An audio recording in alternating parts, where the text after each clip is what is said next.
I found the receipts in an old steamer trunk 3 days after my wife died. For 15 years, she had been paying $500 a month to the corrupt politician living next door. I thought she was being blackmailed. I thought she was weak, letting him bleed our savings just to save her rose garden. But when that man knocked on my door expecting the payments to continue, he made a fatal calculation.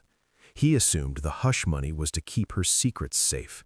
He had no idea he was actually pulling the pin on a grenade she had spent a lifetime trying to hold together. But before I show you what happens when a corrupt man pushes the wrong widower, take a breath. Steady your hands. This isn't a story about grief. It's about what happens when the leash finally snaps. And if you want to see how the sausage really gets made, go ahead and hit that subscribe button. Let's get into it. My name is Henry Bishop. I am 74 years old, and to understand why I did it, we have to go back to the first day of the silence.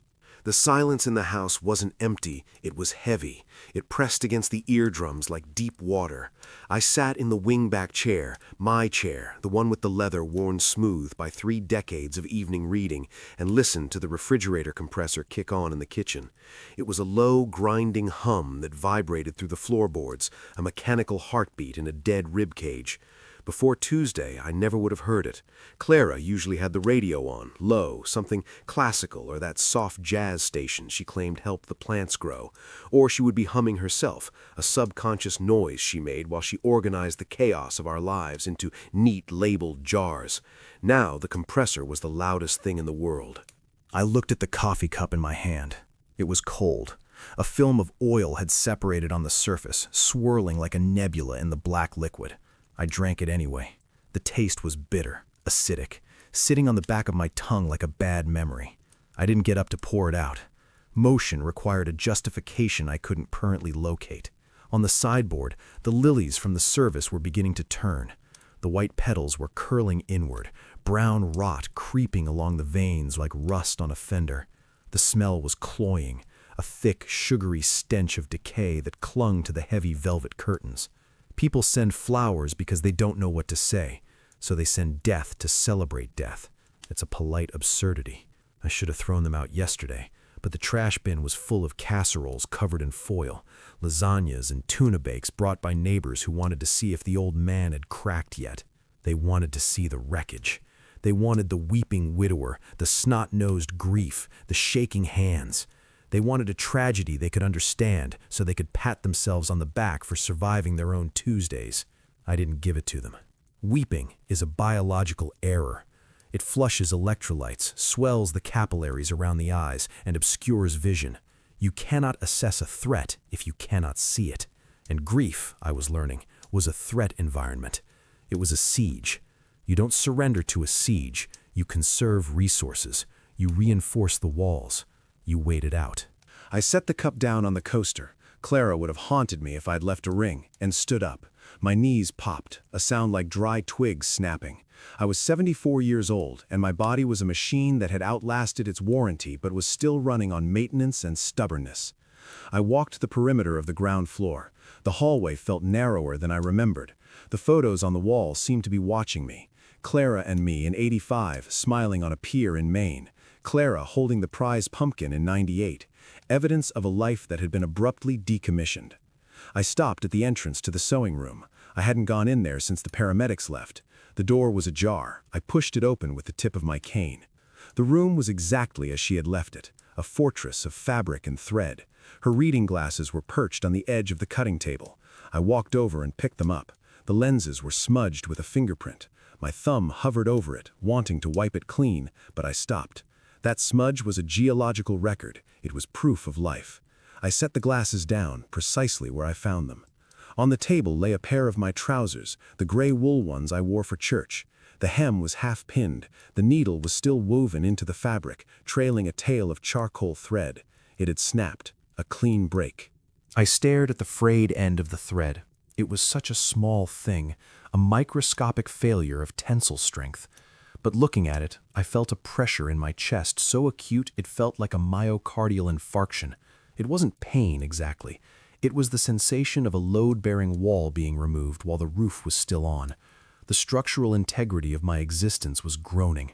The math didn't work anymore. The equation was unbalanced. I gripped the edge of the table. My knuckles turned the color of old parchment. I breathed in through the nose, out through the mouth. 4 count in, 4 count hold, 4 count out. Tactical breathing. It regulates the autonomic nervous system. It lowers cortisol. Do not break, I told myself. If you break, you dishonor the work she put into you. Clara had spent 40 years sanding down my edges. When she met me, I was a jagged thing, fresh out of a world where decisions were made in milliseconds and consequences were measured in body bags. She had civilized me. She had built this quiet, respectable life around me like insulation. To fall apart now would be to admit the insulation had failed. I let go of the table. The tremor in my hand ceased. I was back in control. I was cold, but I was functional. I left the sewing room and closed the door. I needed a task, something with a beginning, a middle, and an end. I would clean the gutters. It was a cliché for a retired man, but clichés exist because they are efficient. I was halfway to the kitchen to retrieve the ladder key when the sound cut through the stagnant air. Ding-dong. It wasn't a hesitant press. It wasn't the tentative, apologetic ring of a neighbor coming to collect a plate. It was 2 short, sharp jabs, urgent, demanding, entitled. I stopped in the hallway. I checked my watch. 10:14 a.m. The mail came at 11. The delivery trucks usually came in the afternoon. I didn't move immediately. I let the sound die out, waiting to see if it would repeat. A second passed, then another. Silence returned, but the tension remained. Whoever was on the other side of that door wasn't leaving. They were waiting. I walked to the front door, my footsteps silent on the runner rug. I didn't look through the peephole. I didn't need to fisheye the world to know something was wrong. The rhythm of the ring had told me that. It was the ring of someone who thought they owned the time of the person inside. I unlocked the deadbolt. It slid back with a heavy, oiled thunk. I opened the door. The morning light was blinding, harsh and white, scrubbing the world clean. I squinted against the glare. Standing on my porch was a man in a suit that cost $3,000 but fit him like a shroud. He was holding a plastic container of lasagna, sweating slightly in the mid-morning sun. His smile was plastered on, a wide, predatory expression that didn't reach his eyes. "Henry," he said, his voice booming with false camaraderie, "I hate to disturb you." He didn't hate it at all. He was banking on it. Alderman Hargrove swept into my hallway on a cloud of aqua velva and humidity. He was a man who took up more space than his displacement warranted, filling the foyer with a boisterous, suffocating energy that clashed violent with the stillness I had been cultivating. "Henry, my God," he said, shaking his head. He gripped my hand. His palm was damp, soft as rising dough. "I can't believe she's gone. A pillar. She was a pillar." He wore a navy pinstripe suit that I recognized. It was the kind of cut you get in the city for $3,000, intended to project authority. On Hargrove, however, it was a structural failure. The fabric bunched around his waist, the buttons straining against the hydrostatic pressure of too many campaign dinners and Scotch-fueled lunches. He looked like a sausage wrapped in silk. "Come in, Leonard," I said. My voice sounded jagged to my own ears, unused. He marched into the kitchen without waiting for the invite to extend that far, placing the lasagna on the counter with a heavy thud. It was still in the plastic carrier from the deli on 4th Street. He hadn't even bothered to remove the bright orange sticker that read, 50% off, sell by yesterday. "I know you're not cooking," he said, patting the plastic lid. "Bachelor life takes some adjusting, eh?" He offered a sympathetic grimace that involved his mouth but left his eyes completely uninvolved. His eyes were scanning the room, looking at the mail on the counter, looking at the lack of clutter, assessing the assets. "Coffee?" I asked. It was reflex, not an offer. "Please, black, no sugar," watching the figure. He patted his stomach, a gesture of false humility. We sat at the dining room table. The oak was quarter-sawn, solid, built to last 100 years. Clara had loved this table. She used to polish it with lemon oil every Sunday. Now a layer of gray dust coated the surface. Hargrove rested his elbows on it, leaving 2 dark smudges in the film. He spent the first 10 minutes vibrating with empty noise. He spoke about the service. Tasteful, very tasteful. The weather, unseasonably warm. Climate change is a bitch, pardon my French. And the neighborhood. "We have to protect the character of the street, Henry," he said, leaning in. The smell of the cheap aftershave was warring with the smell of the browning lilies in the other room. It made the bile rise in my throat. Property values are up 12%. We're getting a younger demographic, professionals. We need to maintain standards, cohesion. I sipped my coffee. It was lukewarm. Is there a code violation I should know about, Leonard? He laughed, a sharp, barking sound. No, God no. You're a model citizen, always have been. The lawn is immaculate. He paused. He took a sip of his coffee, grimaced. It was likely too bitter for him, and set the mug down. He adjusted his cufflinks. Gold, flashy. That's actually what I wanted to talk about, the model citizen aspect. The air in the room changed. The temperature didn't drop, but the pressure did. It was the feeling of a barometer falling before a storm. I set my cup down slowly. I placed my hands on my knees, out of sight. I kept them open, relaxed, ready. Go on, I said. Hargrove reached into the inner pocket of his jacket. He pulled out a manila envelope. It was folded in half. He flattened it out on the table, smoothing the crease with a thick, manicured finger. Clara was a wonderful woman, he said. His voice had dropped an octave. It was the serious business voice, the voice used to deny zoning permits or fire secretaries. But we all have complexities, history. He slid the envelope across the oak. The paper made a dry, rasping sound, like a dead leaf skittering across pavement. I didn't reach for it. I looked at him. What is this? Just a copy, he said softly. I kept the original safe, for her sake. I picked it up. My hand did not shake. I opened the flap and pulled out a single sheet of paper. It was a photocopy of a bank transfer receipt, dated last month.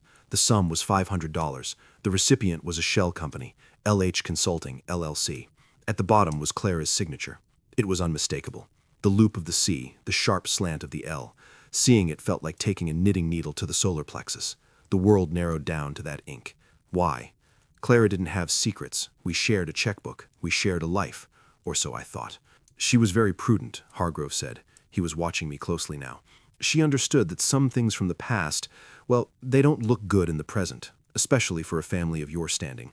Accidents, misunderstandings with the city ordinances, things that could be blown out of proportion. I looked up. His face was composed in a mask of regret, but there was a hunger behind it. You're saying she was paying you, I said. My voice was flat, a statement of fact. She was retaining my services, he corrected, to manage the paperwork, to keep the files dormant, to ensure the neighborhood stayed respectable.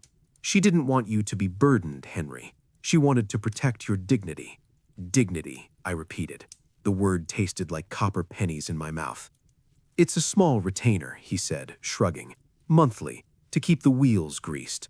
I know things are tight right now with the funeral costs, but I'd hate for the file to accidentally end up on the public record.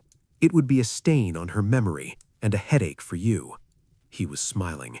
It was a sympathetic smile, the kind a shark gives before it rolls its eyes back. What is the secret, Leonard? I asked. He held up a hand. Let's not dig up the past today. Today is for grieving.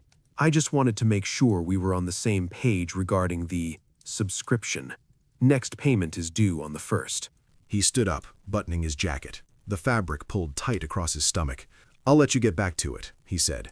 Enjoy the lasagna. My wife swears by that deli. I remained seated. I watched him. I saw the way a small blue vein pulsed in his left temple, just above the eyebrow. I saw the microscopic beads of sweat on his upper lip. He was nervous, but he was arrogant. He mistook my silence for paralysis. He thought he was looking at a confused, broken old man who would write a check to keep the ghosts away. He didn't know he was looking at a man who was currently calculating the windage and elevation required to dismantle his life. I'll look into it, I said. Good man, Hargrove said. He patted my shoulder, a heavy, condescending tap. For Clara. He walked out. I heard the front door open and close. The silence rushed back in, but it wasn't the same silence as before. The heavy, grieving quiet was gone. This was a new silence, cold, sharp, calculated. I looked down at the photocopy. Clara's signature stared back at me. For her sake, he had said. I folded the paper and put it in my pocket. The lasagna sat on the counter, sweating in the sunbeam. I stood up and walked over to it. I picked it up and dropped it, unopened, into the trash. Then I went to find the keys to the attic. The pull-down cord for the attic stairs was a frayed nylon rope that dangled in the upstairs hallway like a noose.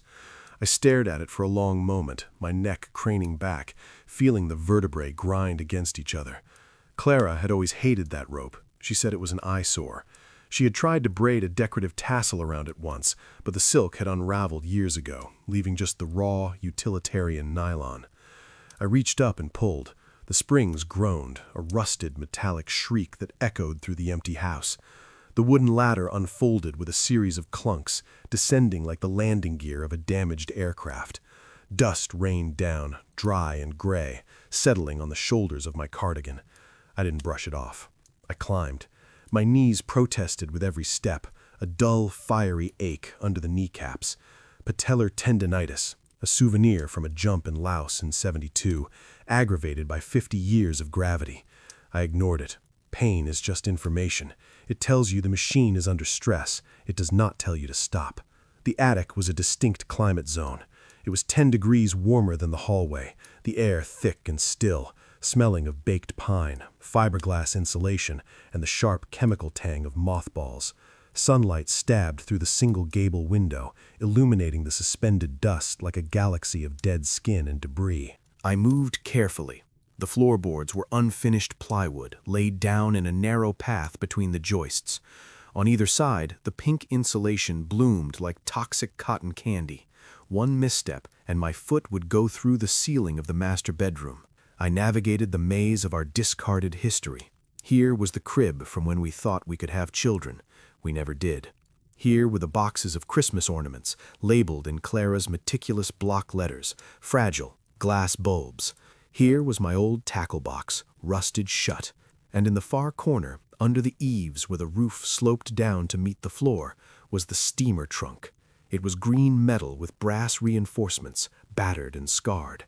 I hadn't touched it in 20 years. It was Clara's domain.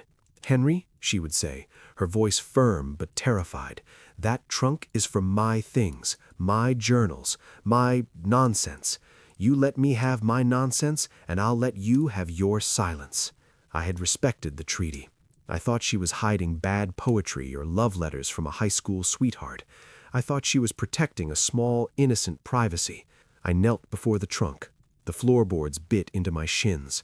The lock was a simple brass warded mechanism, standard for the 1950s. I didn't have the key. I didn't need it.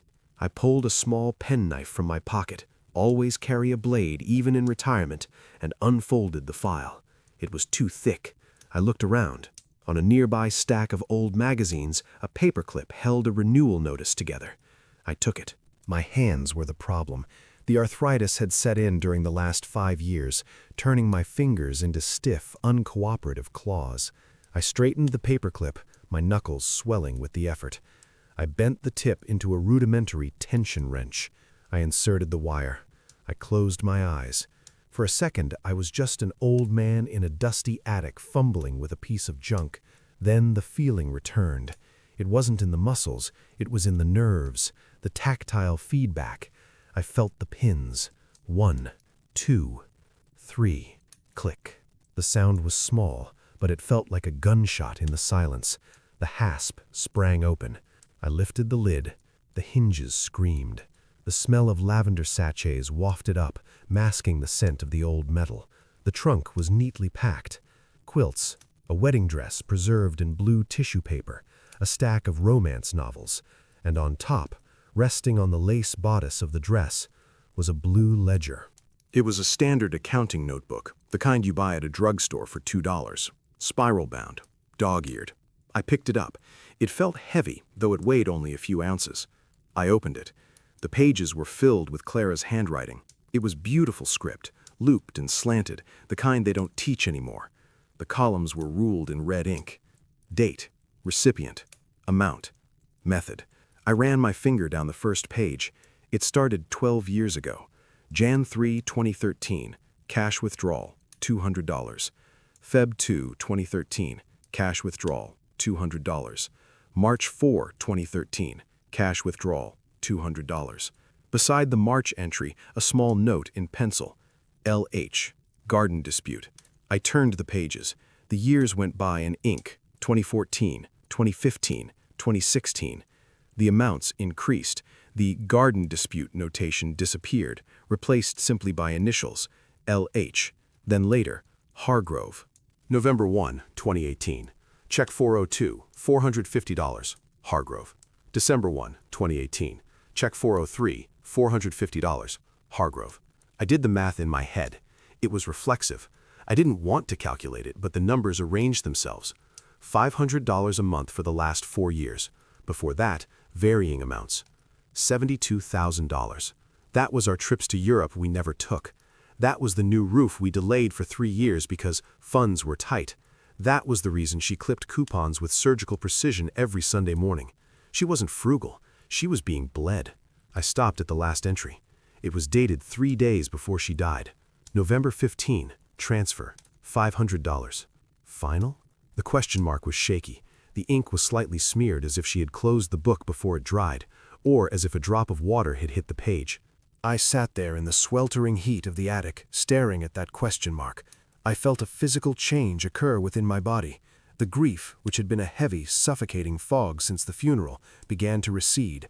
It didn't disappear. It condensed. It froze. It turned into a cold, hard geometric shape in the center of my chest. A cold current ran through my blood, familiar and toxic. It was the feeling of the mission. It was the sensation I used to have in the staging rooms in Berlin and Panama. The total absence of empathy, the absolute clarity of objective. Clara hadn't paid him to hide a crime. She paid him to keep the peace. She paid him because she knew what I was.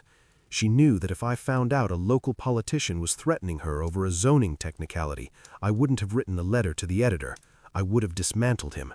She was afraid, not of Hargrove. She was afraid of me. She was afraid of the man she had spent 40 years burying. She paid the tax to keep the monster in the cage. I closed the notebook. The spiral binding made a sharp zip sound. I stood up. My knees didn't hurt anymore. The adrenaline had flooded the receptors. I tucked the notebook into the waistband of my trousers, against the small of my back. It felt like a weapon. I looked at the wedding dress one last time. "You should have told me, Clara," I whispered to the empty room. My voice was steady. It didn't crack. "You should have trusted me to handle it." But she hadn't. She had protected me from my own nature until her heart gave out. Now, the protection was gone. The subscription had expired. I walked to the ladder. I didn't hold the rails. I descended into the hallway, into the cool air of the house that was no longer a home, but a base of operations. I needed cash, and then I needed to go for a walk. The credit union smelled of carpet shampoo and stale filtered air. It was a sterile, hushed environment where sound died quickly, absorbed by the acoustic ceiling tiles and the beige fabric of the cubicle walls. I stood at the counter, watching Jennifer count the bills. She was young, perhaps 24, with bright eyes that dimmed the moment they landed on me. She knew. In a small town, obituary columns are the primary social media. "How are you holding up, Mr. Bishop?" she asked. Her voice was pitched low, a practiced semitone of professional sympathy. It was the voice people use for children and the infirm. "I am functioning, Jennifer," I said. "Thank you." She hesitated, her fingers hovering over the stack of 20s. "It's a large withdrawal. Is everything okay with the house? We have financial advisors if you need help managing the house is fine," I cut in, softly. "I just have some outstanding debts to settle. Cash is preferred." She nodded, biting her lip. She thought I was being scammed. She wasn't wrong, technically. She just didn't understand that I was the one running the con. The counting machine whirred, thwip, thwip, thwip, a rapid-fire percussion that sounded like a suppressor on a distant rifle. She bundled the cash, $500. It wasn't a fortune, but it was the principle. It was the weight of it. I took the envelope. The bills inside were old, circulated currency, soft at the edges, saturated with the microscopic grime of 1,000 hands. They felt greasy, heavy. I put the envelope in my inside pocket, against my ribs. It felt like carrying a tumor. I walked out into the afternoon heat. The transition from the air-conditioned tomb of the bank to the humidity of the street was a physical blow, but I didn't slow down. I set a pace, not a stroll, a march. Hargrove's house was 3 blocks over. It was a mock Tudor monstrosity that occupied 90% of its lot, stripping the land of any breathing room. The lawn was chemically green, manicured to within an inch of its life. A Mercedes SUV sat in the driveway, gleaming like a polished beetle. I walked up the paver stones. They were uneven, shoddy contract work. He'd cut corners on the foundation to pay for the facade. Noted. I rang the bell. It took him a minute. When the door opened, Hargrove was there, filling the frame. He had shed the jacket, revealing a white dress shirt that was translucent enough to show the outline of his undershirt. He held a crystal tumbler in his right hand. The amber liquid swirled around a single perfect sphere of ice. It was 2 p.m. on a Tuesday. His face flushed when he saw me, then settled instantly into that mask of oily concern. "Henry," he said, "I didn't expect you to walk over. I could have stopped by." "I prefer to settle accounts in person," I said. I reached into my pocket and withdrew the envelope. I didn't hand it to him immediately. I held it in the space between us, a neutral zone. Hargrove's eyes dropped to the paper. The pupils dilated. It was a micro-reaction, faster than conscious thought. Hunger, pure reptilian acquisition. He wasn't thinking about the money, he was thinking about the submission. He set his glass down on the foyer table, carelessly, no coaster, and took the envelope. He didn't open it, he just weighed it in his hand, bouncing it slightly, estimating the density. "You're doing the right thing, Henry," he said. He smiled, and his teeth looked too white against his flushed skin. "This is pragmatic. It keeps things tidy. For Clara. For Clara," I repeated. My voice was a flat line. He chuckled, a wet, self-satisfied sound. Then he did it. He reached out with his free hand and patted my shoulder. It was a squeeze, really, a possessive grip on the deltoid. He was asserting dominance. He was physically anchoring me in the role of the subordinate, the submissive, the victim. I felt the heat of his palm through my cardigan. I felt the dampness of his skin. In another life, a different version of me would have grabbed that wrist, applied 14 pounds of torque to the radius, and shattered the joint before he could blink. I visualized it. I saw the angle. I heard the snap. But I didn't move. I forced my muscles to remain slack. I forced my posture to slump just a fraction of an inch, simulating defeat. "I just want peace, Leonard," I said. "And you have it," he said, squeezing again before letting go. "We're neighbors, Henry. We look out for each other. I'll make sure the file stays deep in the archives. You won't hear a peep." He picked up his drink again. "You take care now. Don't be a stranger." He began to close the door. He was already dismissing me. I was a solved problem, a checked box. "I won't be," I said. The door clicked shut. I heard the deadbolt slide home. I stood on the porch for 10 seconds. I stared at the wood grain of his door. I listened to the muffled sound of his footsteps retreating into the house. He thought he had just collected rent. He thought he had trapped a mouse in a glue trap. He didn't realize he had just accepted a down payment on his own demolition. I turned and walked down the path. I didn't look back at the house. You don't look at the target once the beacon is painted. You just check the wind and you prepare the ordnance. My hands were empty now, but they felt lighter. The grease was gone. I had work to do. I needed to learn his pattern of life. I needed to know where he slept, where he ate, and where he hid the rest of the bodies. I checked my watch. 2:18 p.m. The operation had officially commenced. The front porch of my house was a relic of a different architectural era, built when people still wanted to see their neighbors. It was wrapped in a low wooden railing and shaded by the sprawling branches of an ancient oak tree that dropped acorns like small hard bombs in the autumn.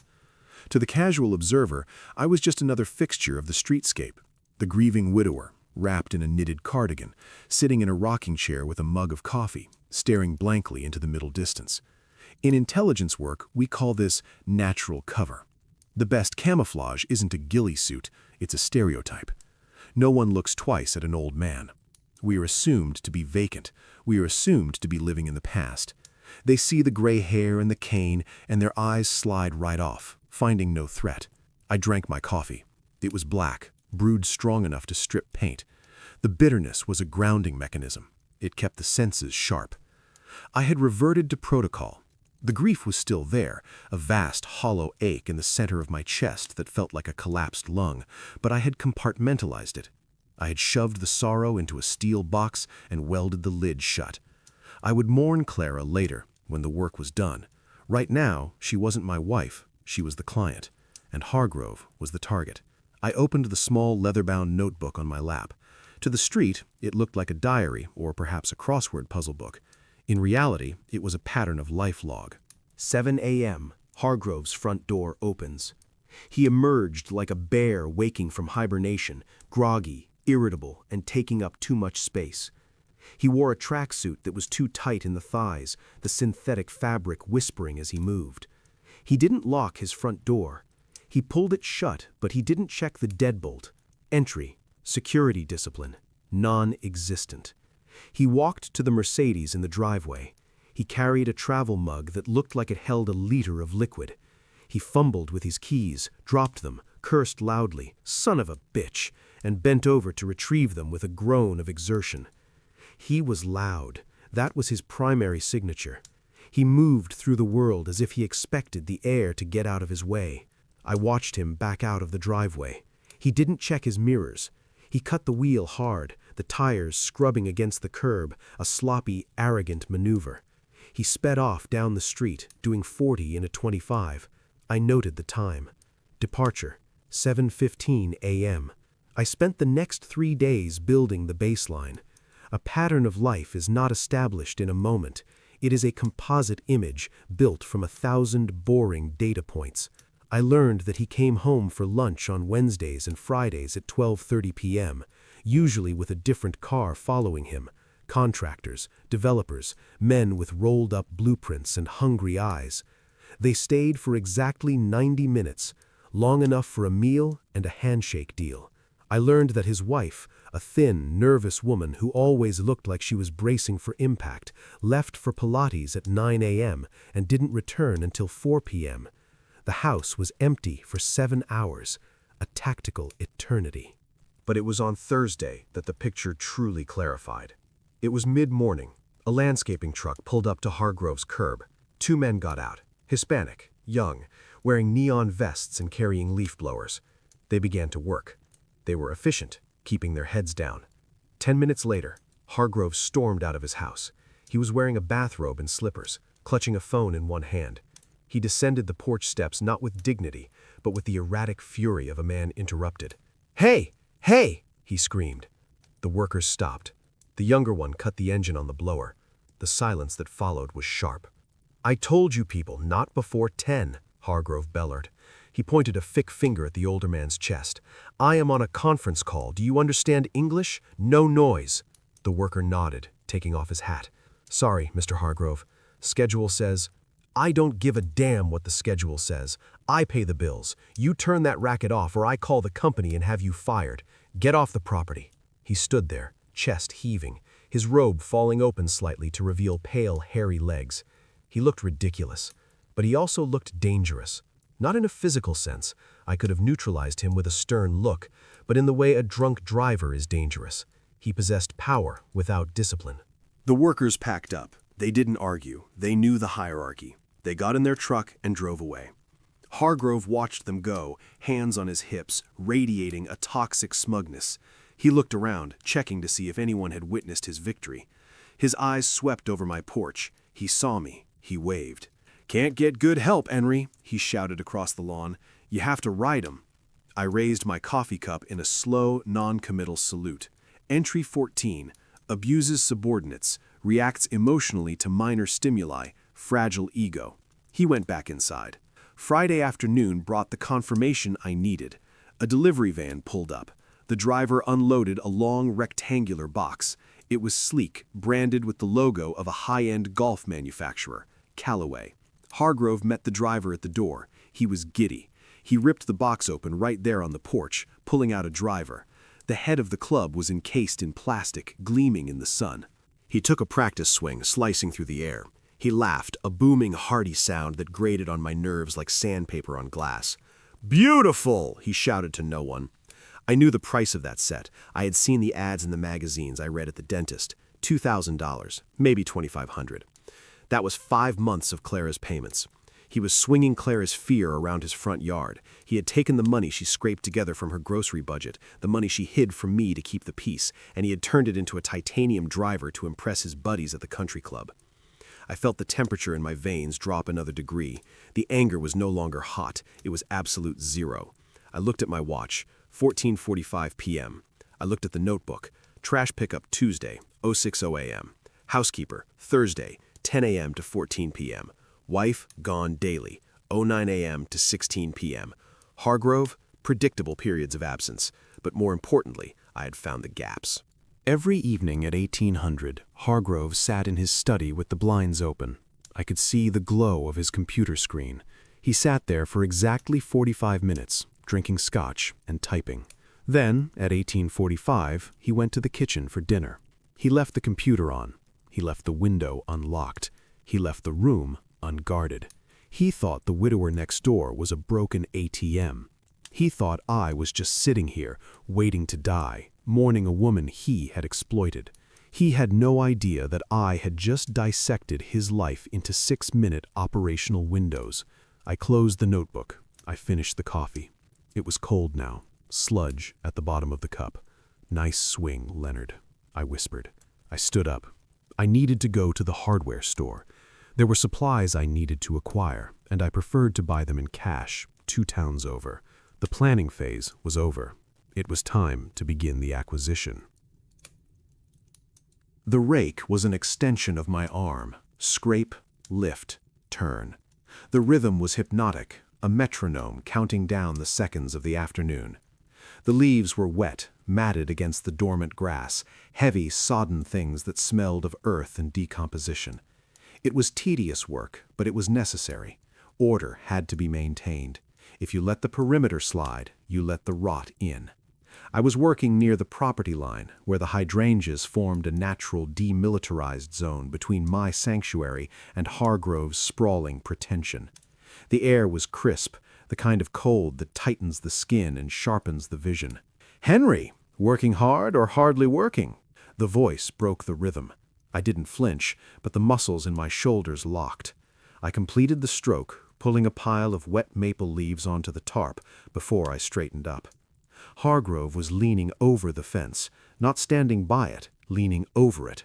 His elbows were resting on the cedar slats, his torso encroaching 18 inches into my airspace. He was wearing a cashmere sweater that was pillowy and soft, a stark contrast to the hard lines of my yard.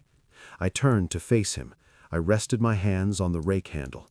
It was ashwood, solid, grain-oriented, a weapon of opportunity. "Maintaining the standard, Leonard," I said. He laughed, a sound that lacked mirth. He was closer than usual. I could smell him. Beneath the expensive cologne, there was the sharp, medicinal sting of peppermint mouthwash. It didn't hide the underlying scent of stale coffee and anxiety. He smelled like a man who was trying too hard to cover something up. "Listen, I wanted to have a quick word," he said, dropping his voice to a conspiratorial whisper. He glanced around the empty street. "About our arrangement." I stood perfectly still. "The payment was made, Leonard. Cash. Last Tuesday."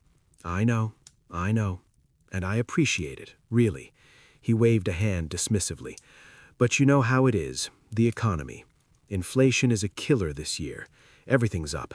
Utilities, taxes, administrative costs." He paused, waiting for me to fill the silence. I didn't. I let the silence stretch until it became uncomfortable for him. He shifted his weight, the fence creaking under his bulk.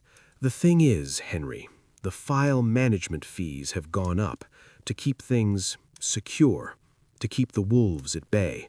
I'm going to need to adjust the subscription, say $7.50 a month." He said it casually, as if he were discussing the price of milk, a 50% increase. He wasn't just greedy, he was structurally unsound. He was adding weight to a foundation that couldn't support it. $750, I said slowly. "It's a small price for peace of mind, isn't it?" He smiled, and his eyes crinkled at the corners. Clara understood that. She was a pragmatic woman, God rest her soul. He looked past me, toward the house where she used to stand in the window. "She was sweet," he said, his tone dripping with a patronizing fondness that felt like slime.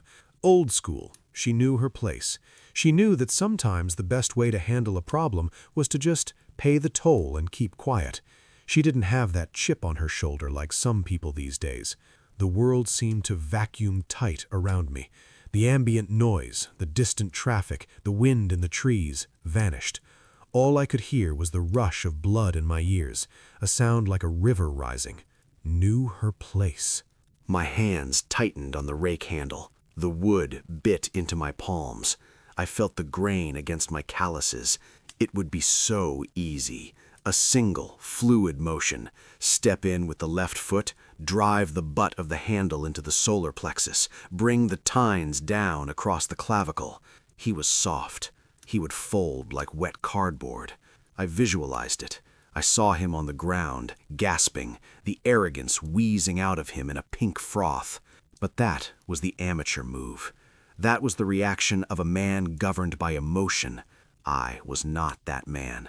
I was a chess player, and you do not flip the board just because you lose a pawn. You wait. You sacrifice. You set the trap.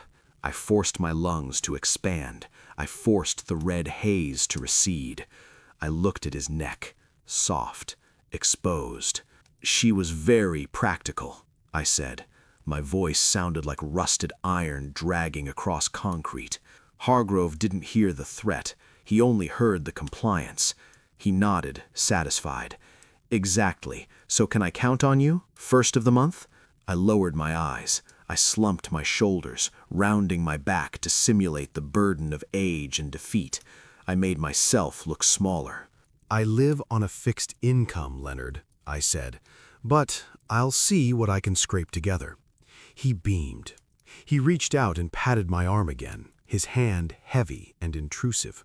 That's the spirit. You're a good neighbor, Henry. We'll get through this.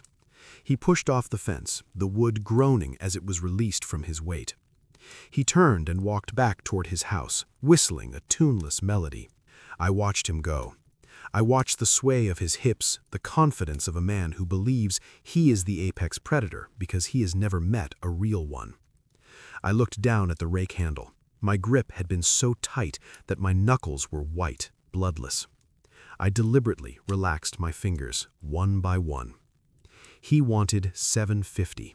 He wanted to bleed the widow dry and then kick the widower for good measure. Scrape together, I whispered. I turned back to the leaves. I finished the job.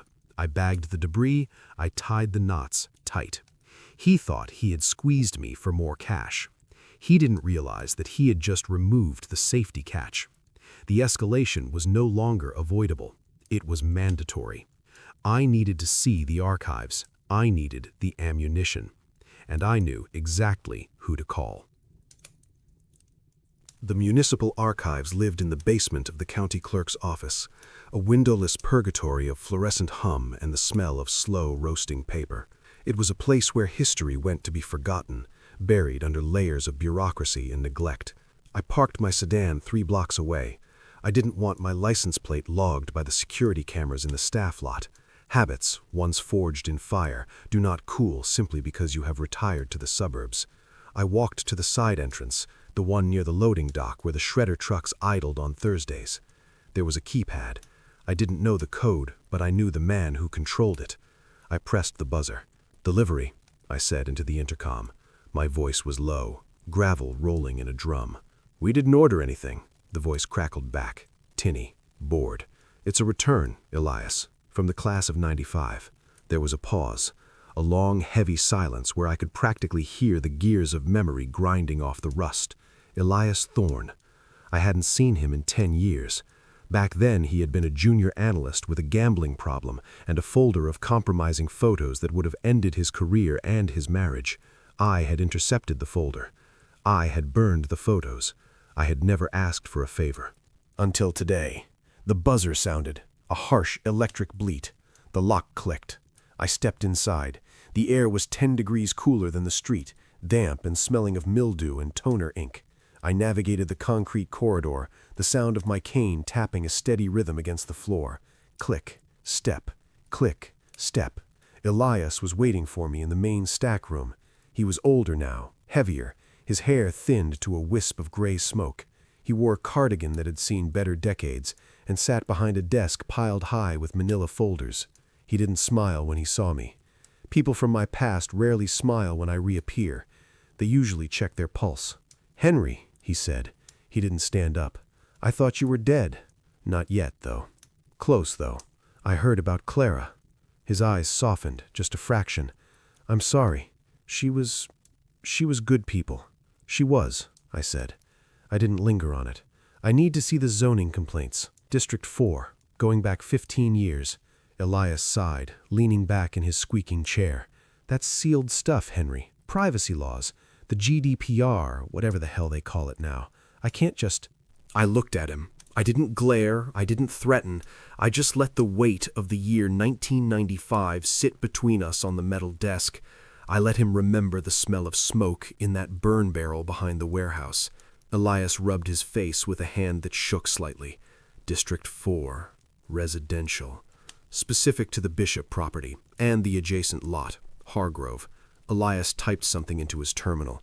The keyboard clattered, loud in the tomb-like silence of the room. Rows of metal shelving stretched out behind him into the dark, coffins for millions of petty disputes. I can pull the physicals, he muttered, but you can't take them. You never were here. The cameras are on a loop, but I'll have to scrub the log. I know the drill, Elias. He disappeared into the stacks. I stood there, listening to the hum of the air handler. It was a sound of stasis. Nothing changed down here. The world above could burn, but the paperwork would survive. 10 minutes later, he returned with a thin folder. It wasn't the thick dossier I had expected. It was light, insubstantial. Here, he said, sliding it across the desk. 2010, complaint number 44B-9. I opened it. The document was a standard notice of encroachment. The paper was yellowing at the edges. I scanned the legalese. Plaintiff, Leonard Hargrove. Defendant, Clara Bishop. Subject, boundary line violation, unauthorized vegetation. I read the details. My breath hitched in my throat, a rare betrayal of physiology. The dispute was about the rose garden. Clara's roses were her pride. She had spent 3 years cultivating a specific strain of grandifloras, coaxing them out of the sandy soil with patience and coffee grounds. They grew along the south fence. According to the survey attached to the complaint, the trellis system she had built encroached 6 inches onto Hargrove's property. 6 inches, the length of a ballpoint pen, the width of a dollar bill. I turned the page. There was a copy of a letter sent from Hargrove's office on official city council letterhead. This wasn't a neighborly note. This was a demolition order. Mrs. Bishop, strictly speaking, this violation allows for the immediate removal of the offending structures and vegetation at the owner's expense. Furthermore, Code Violation 18.4 carries a fine of up to $2,000 and a mandatory review of all property additions. However, in the spirit of neighborhood preservation, I am willing to overlook this oversight for a contribution to the District Beautification Fund. I stared at the words. The text blurred for a second, then sharpened into crystal clarity. It wasn't a crime she had committed. She hadn't embezzled money. She hadn't hit a pedestrian. She hadn't had an affair. She had grown flowers 6 inches over an invisible line drawn by a bureaucrat. Hargrove had threatened to bulldoze her roses. He had threatened to drag her into a legal battle she didn't understand, to fine her money she didn't have, to bring the authorities to her doorstep. Clara was terrified of authority. She came from a generation and a background where a letter from the city meant you were about to lose everything. She feared the shame of it. She feared the police cars in the driveway. But as I read the letter again, I realized the terror ran deeper than that. Mandatory review of all property additions. If the city inspectors came, they would check everything. They would check the garage, they would check the basement, they would check the structural modifications I had made to the foundation to install the safe. They would find the things I had hidden. Clara wasn't paying him to save her roses. She was paying him to save me. She knew what I was. She knew that if I came home and found a man threatening to destroy her garden, I wouldn't have called a lawyer. I would have walked next door and turned Leonard Hargrove into a missing person case. I would have reverted to the man I was before I met her. She paid $500 a month to keep the beast asleep. She paid the ransom for my soul. I felt a coolness spread through my chest that had nothing to do with the air conditioning. It was the chill of absolute realization. She had carried this burden alone for 15 years. She had let this leech drain our savings, let him smirk at her in the grocery store, let him patronize her, all to keep me from becoming a murderer again. She was the containment field. She was the control rod in the reactor. Henry? Elias's voice seemed to come from very far away. "You okay? You look pale." I closed the folder. I didn't slam it. I closed it with the gentle reverence of a priest closing a Bible. "I need a copy of this, Elias," I said. "I told you I can't. I need a copy," I repeated. I looked at him. My eyes were dry. "And then we are even. The slate is clean. You never see me again." Elias looked at me, then at the folder. He saw something in my face that made him swallow hard. He nodded. He walked to the copier in the corner. The light flashed, once, twice, a rhythmic pulse. He handed me the warm sheets of paper. "Be careful, Henry," he whispered. He's connected. He's a cockroach." "Cockroaches survive radiation, Elias," I said, folding the papers into my pocket. I turned and walked out. The corridor felt longer this time. The weight in my pocket was negligible, a few ounces of paper, but it felt heavier than the steamer trunk. I emerged into the blinding afternoon sun. The world looked different.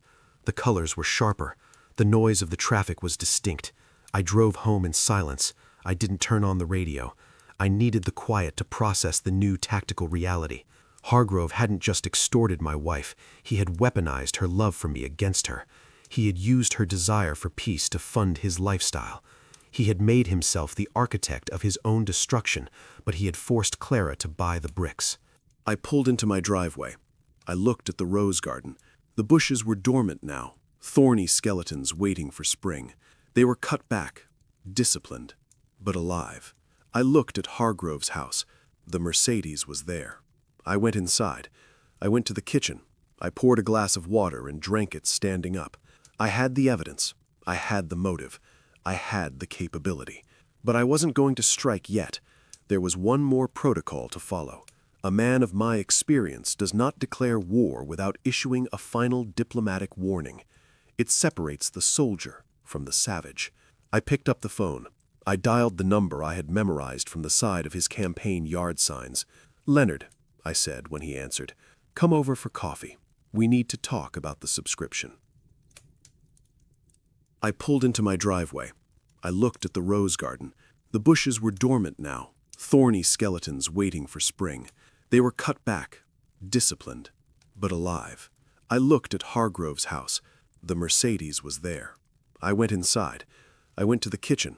I poured a glass of water and drank it standing up. I had the evidence. I had the motive. I had the capability.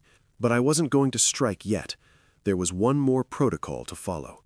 A man of my experience does not declare war without issuing a final diplomatic warning. It separates the soldier from the savage. I picked up the phone. I dialed the number I had memorized from the side of his campaign yard signs. "Leonard," I said when he answered, "come over for coffee. We need to talk about the subscription." I prepared the battlefield with the same precision I once used to lay out a drop zone. The kitchen table was wiped down, the wood grain gleaming dull and honest under the pendant light. I brewed the coffee, Ethiopian Yirgacheffe, acidic, bright, complex. It was too good for him, but the ritual required hospitality. If you were going to offer a man a chance to save his life, you do it with a clean table and good coffee. It separates the executioner from the butcher. I took down Clara's mugs. They were delicate bone china, painted with scrolling vines of sweet pea and violets. She had bought them at an estate sale in '98, claiming they made the morning taste like spring. They felt dangerously fragile in my hands, eggshell thin. I placed them on the table, one for me, one for the extortionist. On a small plate, I arranged 3 almond biscotti, store-bought but presented on a lace doily. It was a tableau of domestic surrender. It was the camouflage. Hargrove arrived at 4 p.m. exactly. He didn't knock, he just turned the knob and walked in, calling my name as if he were announcing a game show host. "Henry, smell that Java!" He strode into the kitchen, bringing the cold air and his suffocating presence with him.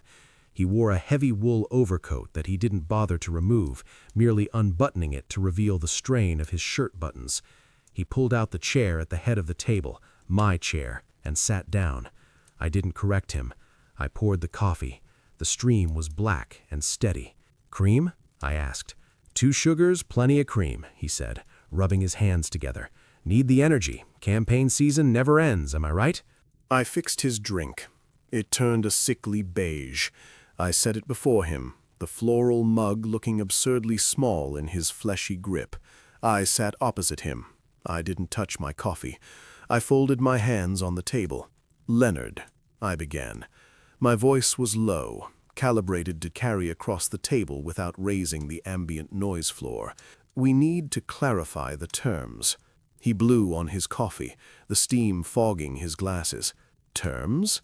I thought we settled it. $7.50. It's a bargain, Henry, really. It's not about the money," I said. He paused, the mug halfway to his mouth. He looked at me over the rim, his eyes narrowing slightly. "Then what is it about? The principle?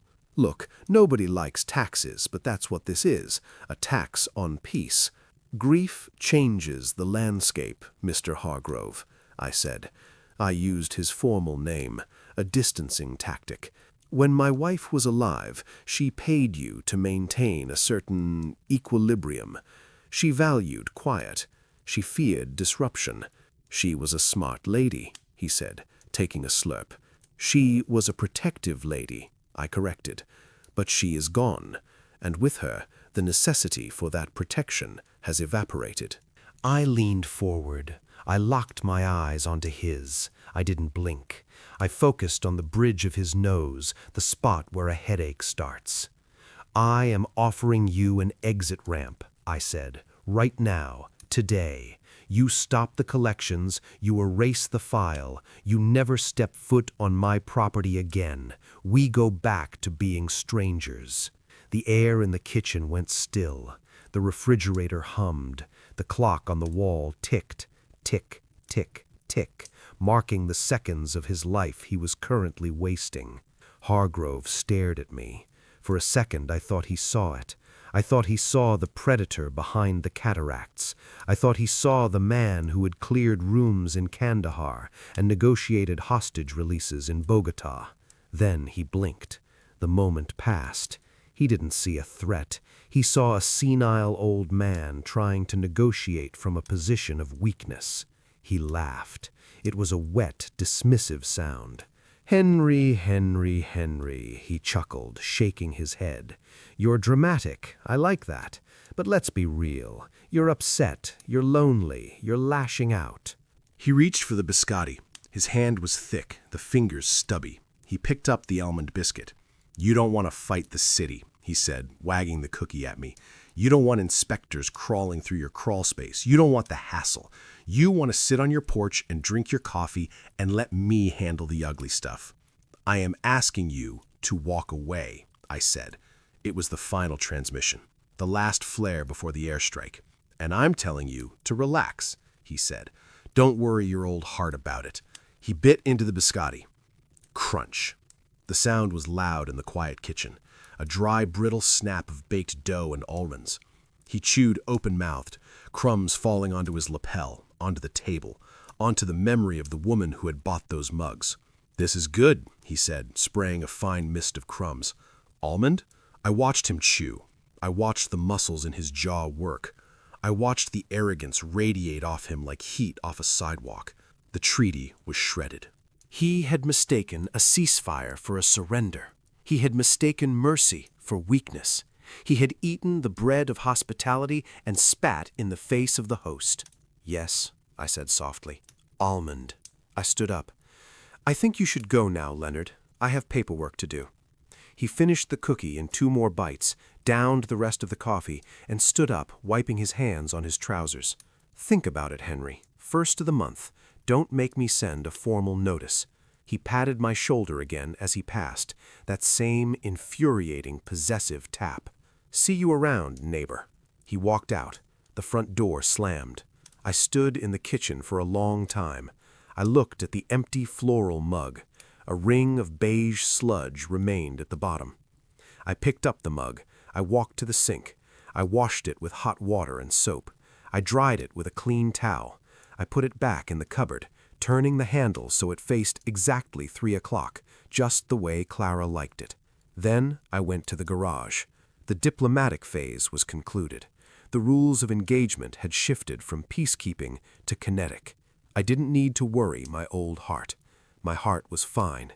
It was cold, steady, and beating at a resting rate of 62. It was time to open the safe. The garage was a distinct ecosystem, separated from the house by a heavy fire door and a 10-degree temperature drop. It smelled of 10W30 motor oil, sawdust, and the metallic tang of sharpened steel. This was my forward operating base. While Clara had filled the house with soft cushions and floral prints, I had maintained the garage as a temple of function. Everything had a place. Everything had a purpose. I switched on the overhead fluorescent lights. They flickered to life with a buzzing hum, casting a clinical white glare over the concrete floor. I walked to the workbench on the far wall. Above it hung a pegboard, organized with a neurotic precision that would have made a drill sergeant weep with joy. The outline of every tool was drawn in black marker on the whiteboard. If the hammer was missing, the ghost of the hammer remained. I removed the garden shears. I removed the trowel. I removed the heavy-duty wire cutters. I ran my fingers along the edge of the board. There was a hidden latch, disguised as a screw head. I pressed it. A magnetic lock disengaged with a dull thunk. The pegboard swung outward on hidden hinges. Behind it, embedded in the cinderblock wall, was the safe. It was a Diebold, sturdy, vintage 1980, no digital keypad, no biometric scanner that could be fooled by a gummy bear in a high-resolution photo. This was mechanical. It relied on gravity, friction, and the precise alignment of brass tumblers. I hadn't spun the dial in 20 years. I blew the dust off the dial. It scattered like a cloud of gray spores. My fingers, stiff from the damp weather, felt clumsy at first, but the numbers were etched into the neural pathways of my brain, deeper than my phone number, deeper than my social security code. Right to 42, left to 18, right to 35, left to 0.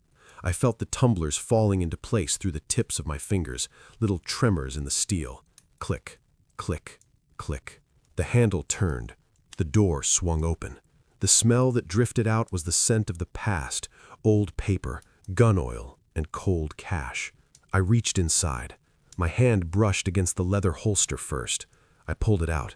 The Browning High Power was heavy, cold, and lethal. I ejected the magazine. The rounds were still bright brass, uncorroded. I racked the slide. The action was smooth, like glass sliding on oil. I stared at the weapon. It was a problem solver.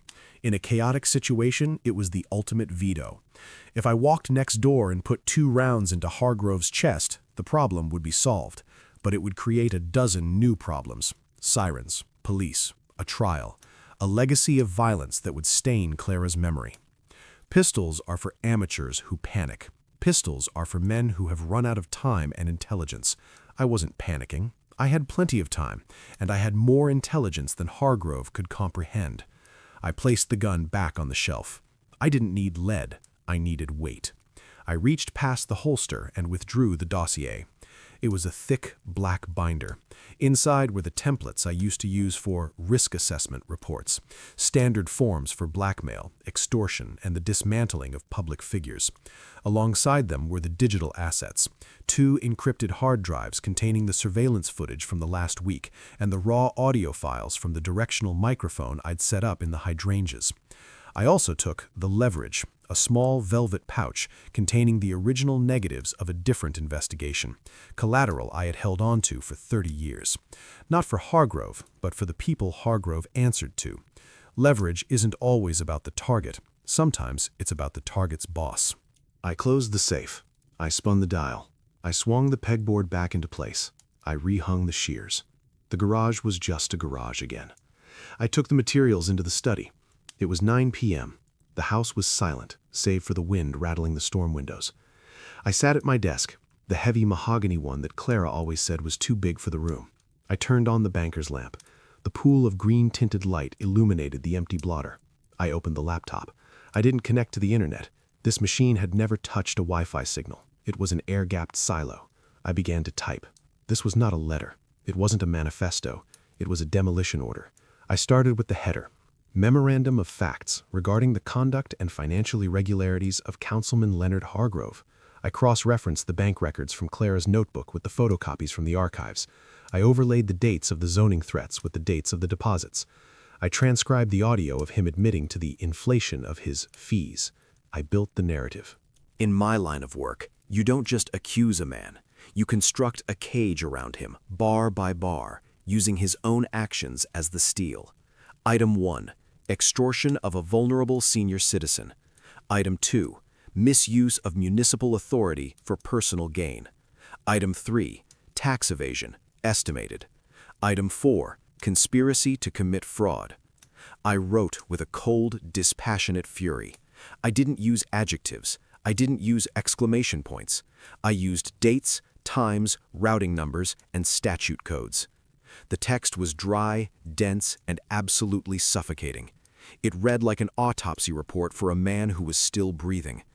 Around 2 a.m., the wind died down. The house settled. I poured a glass of brandy, Clara's favorite, a cheap domestic label she kept for holidays. I took a sip. It burned, warming the chest. I looked at the document on the screen. 12 pages, single-spaced. It detailed the Rose Garden incident. It detailed the subscription. It detailed the golf clubs, the landscapers, the mouthwash, and the arrogance. But I wasn't done. I reached for the velvet pouch I had taken from the safe. I opened it and took out a single yellowing index card. It contained a phone number and a name, the district attorney. Not the current one, the one who was about to be elected, the one who was running on an anti-corruption platform and was desperate for a sacrificial lamb to slaughter on live television. I added a final paragraph to the document. CC State Attorney General's Office, Integrity Division. CC Local Media Affiliates. CC IRS Criminal Investigation Division. I hit save. I printed one copy. The laser printer hummed and whirred, spitting out the warm sheets of paper. I stapled them. The sharp thwack of the stapler was the sound of a gavel coming down. I placed the document in a pristine white envelope. I didn't seal it. I sat back in the chair, rubbing my eyes. My arthritis was flaring in my knuckles, a dull throb that synced with my pulse. I welcomed the pain. It was a reminder that I was still here, still capable, still dangerous. Hargrove wanted to play games. He wanted to squeeze the weak. He didn't know that he had just handed a loaded gun to the only man in the neighborhood who knew exactly where to aim it. I turned off the lamp. The room plunged into darkness. Checkmate, Leonard, I whispered to the dark. Tomorrow, the trap would be sprung. The phone call was a surgical strike. 3 sentences, no wasted breath.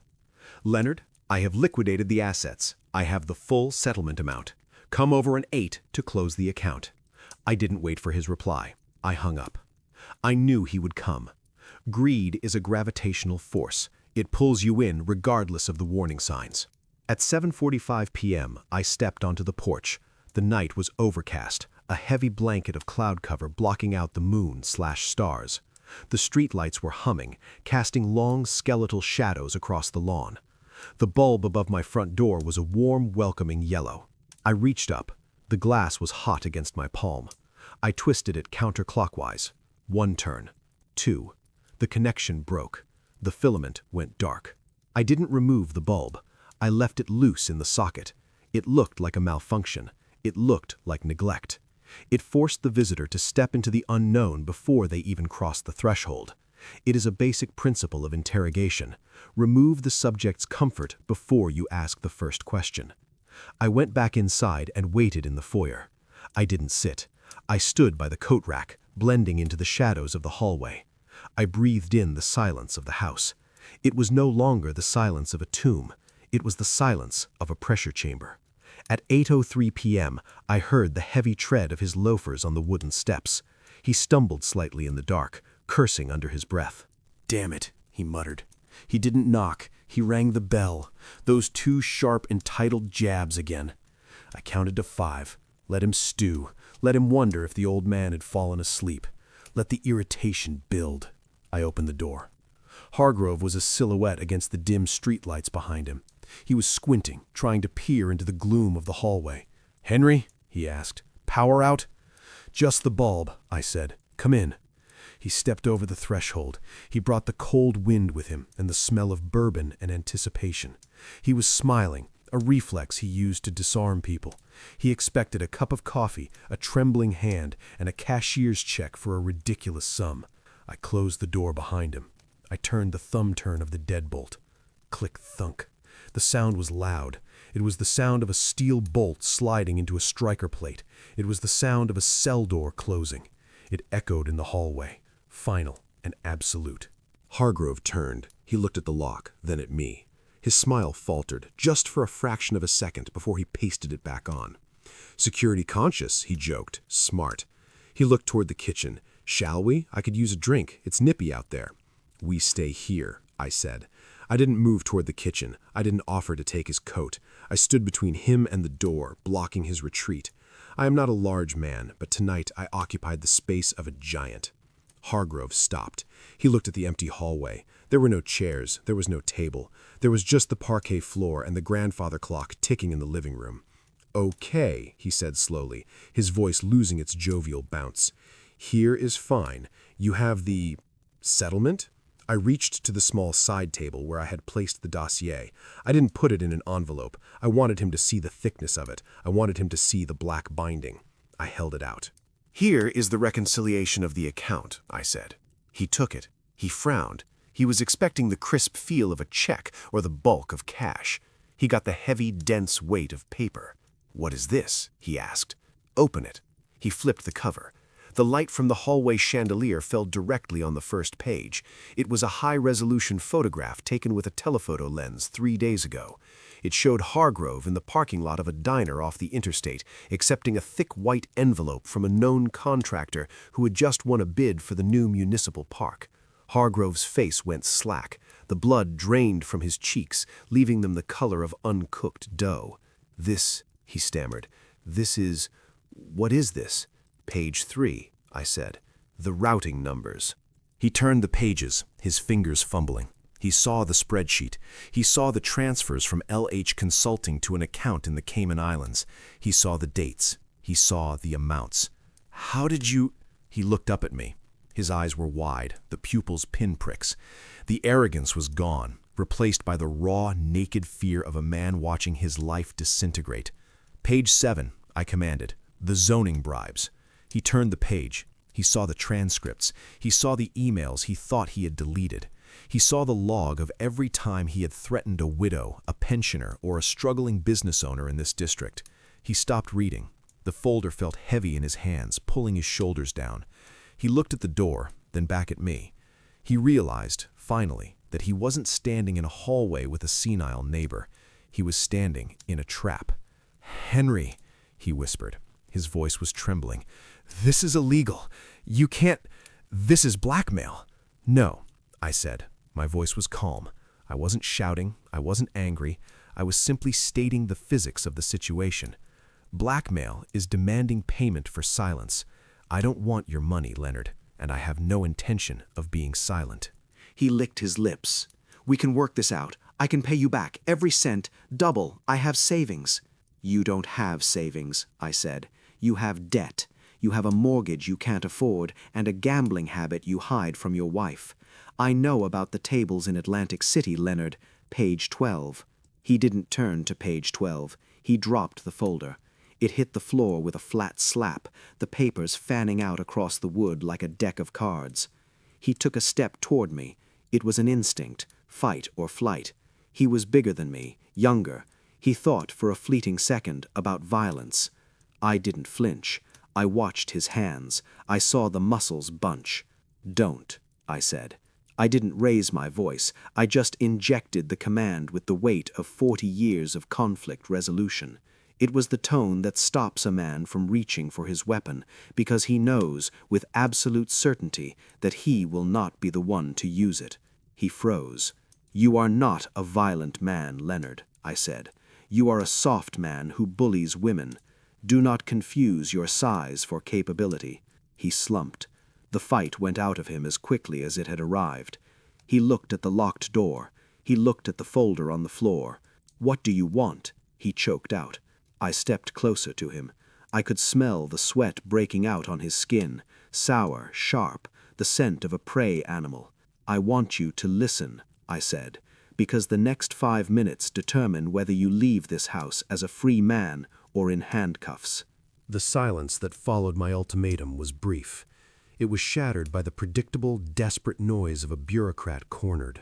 Hargrove took a step back, his heel catching on the edge of the hallway runner. He didn't fall, but he wobbled, his composure cracking like cheap plaster. He looked down at the dossier scattered across the parquet floor, the black and white photos of his greed staring up at him, and then he looked at me. His face flushed a deep, mottled crimson. You senile old bastard," he sputtered. The fear was there, but it was being masked by a tidal wave of indignation. "Do you have any idea what you've done? This is inadmissible. It's fruit of the poisonous tree." He pointed a shaking finger at me. "You stalked me. You wiretapped a public official. That's a felony, Henry. I'll have you buried under so many lawsuits your grandchildren will be paying the legal fees. I know the judges in this county. I play golf with the DA. You think a few photos scare me?" He was gathering steam now, his voice rising, filling the narrow hallway with wet, breathless threats. "I'm going to walk out of here," he shouted, "and I'm going to call the police. I'm going to tell them you're demented, that you held me against my will, that you're dangerous." "I am dangerous," I said. I didn't shout it. I didn't whisper it. I spoke it with the flat, resonant projection I used to use in briefings at the Pentagon, back when the air in the room was thick with cigarette smoke and the fate of nations was being decided on a map. It wasn't the voice of Henry the widower. It wasn't the voice of the man who pruned roses. It was a voice that stripped the oxygen out of the room.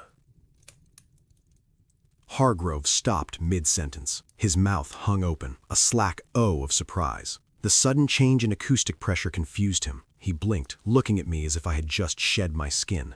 "Be quiet, Leonard," I said. He closed his mouth. The silence that rushed back in was heavy, vibrating with potential kinetic energy. I took a step forward. Hargrove flinched. It was a primal reaction, the way a dog flinches when it realizes the stick is actually a rifle. He smelled the intent on me. It must have been terrifying. For years, he had seen me as a piece of furniture, a benign gray object on the porch. Now he was looking at the predator that had been hiding in plain sight. I stepped into his personal space. I breached the social contract of distance. I was 6 inches from his face. I could see the broken capillaries in his nose. I could smell the sour chemical spike of cortisol sweating through his expensive shirt. "You have made a fundamental error in analysis," I told him. My eyes locked onto his. I saw his pupils dilate, searching for an exit that didn't exist. "You looked at the transaction, but you misunderstood the commodity." I don't know what you're talking about," he whispered. He tried to back up, but his back was already pressed against the locked door. He was pinned. "The money," I said. "The $500 a month. You thought it was hush money. You thought Clara was paying you to hide a zoning violation, to hide a little patch of roses that crossed a line on a map." I let a beat of silence pass. I wanted him to think about the absurdity of it. "Do you really think," I continued, my voice dropping to a low, cold rumble, "that a woman like Clara, a woman who lived through the Blitz, who raised a family on a civil servant's salary, would pay $6,000 a year just to save a few bushes?" Hargrove swallowed hard. His Adam's apple bobbed. She was afraid. She didn't want trouble. She wasn't afraid of the city, Leonard, and she certainly wasn't afraid of you." I leaned in closer. I saw the sweat bead on his upper lip. "She was protecting you." He frowned, confusion warring with the terror. "What?" "Clara knew my history," I said. "She knew what I did before I retired. She knew the things I am capable of when I perceive a threat to my home. She spent 40 years building a wall around that part of my life. She gentled me. She gave me a garden and a routine, and she told me that the war was over." I gestured to the papers on the floor. "When you came to her with your threats, with your letters and your fines, she made a calculation.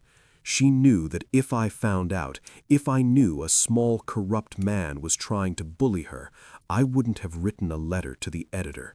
I watched the realization begin to dawn in his eyes. It was a slow, horrifying sunrise. I would have done this, I said, gesturing to the locked door, the darkened house, the trap. Or worse. I would have removed you from the equation entirely. Clara paid you $500 a month to keep me in that armchair, Leonard.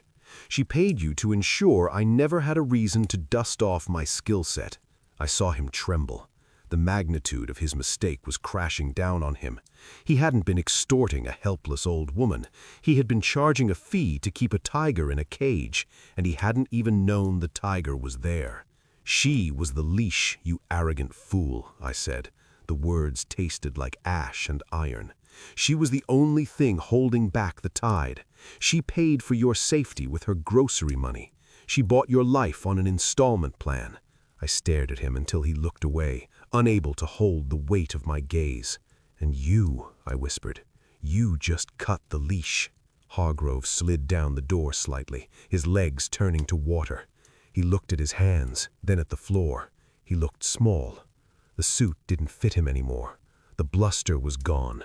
He was just a man who had walked into a room he wasn't qualified to be in. I didn't know, he croaked. Henry, I swear to God, I didn't know.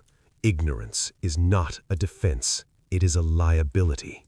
I stepped back. I gave him air. Not out of mercy, but because I needed him lucid for the next phase.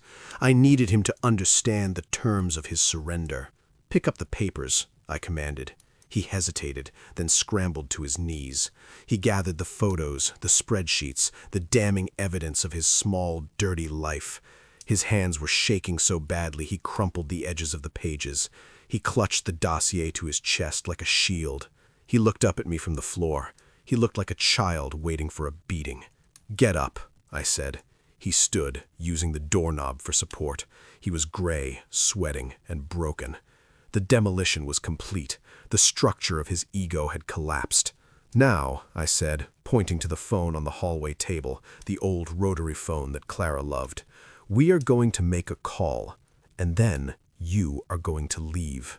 Leave? He asked, hope flaring in his eyes, a pathetic, fragile thing.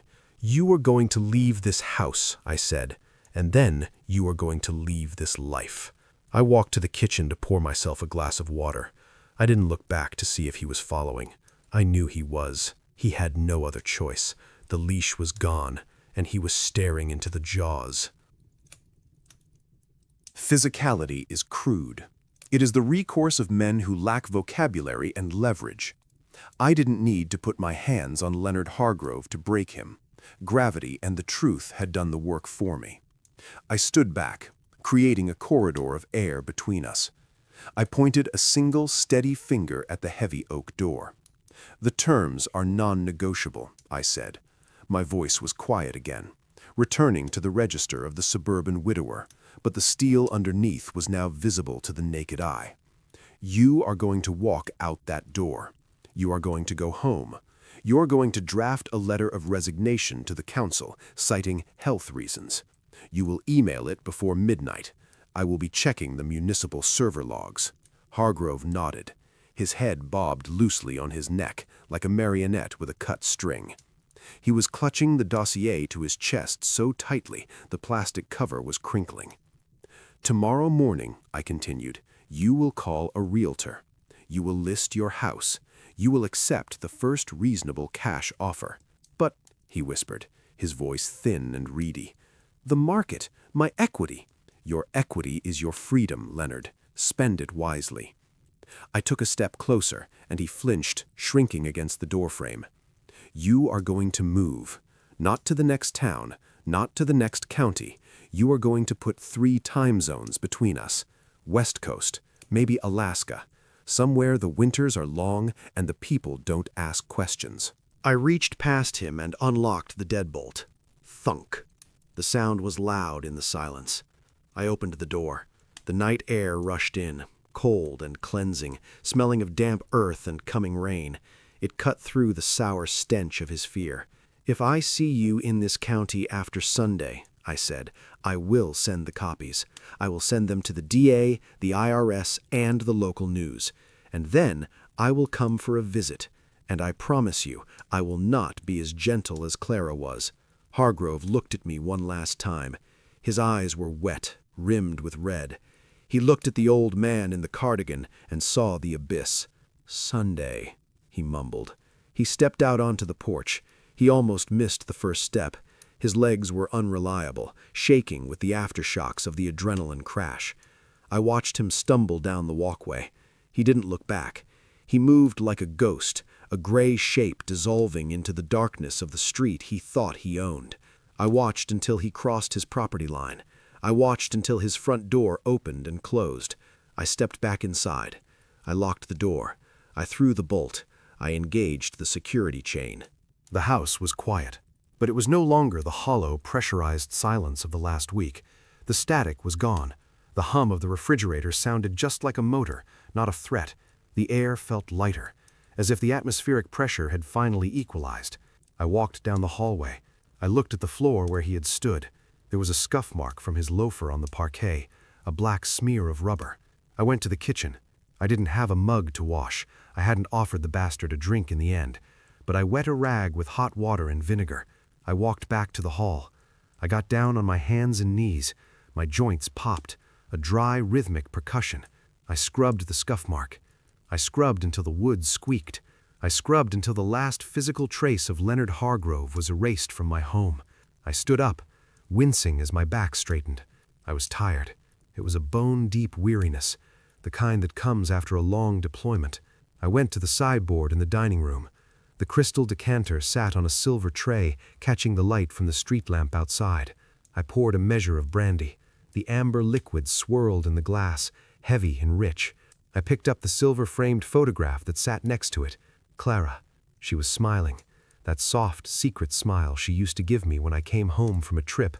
The one that said, "I know what you are, and I love you anyway." I traced the line of her jaw with my thumb. "I tried to be good, Clara," I whispered to the empty room. The brandy burned pleasantly on its way down, a warm fire in the winter of the house. "I tried to be the man you wanted, the quiet man, the gardener." I took another sip. I looked toward the window, toward the dark house next door where a life was currently being packed into boxes. But he insisted. I set the glass down. I turned off the light. I went upstairs to sleep. For the first time since the funeral, I knew I would not dream. The perimeter was secure. The debt was paid. The silence was mine again.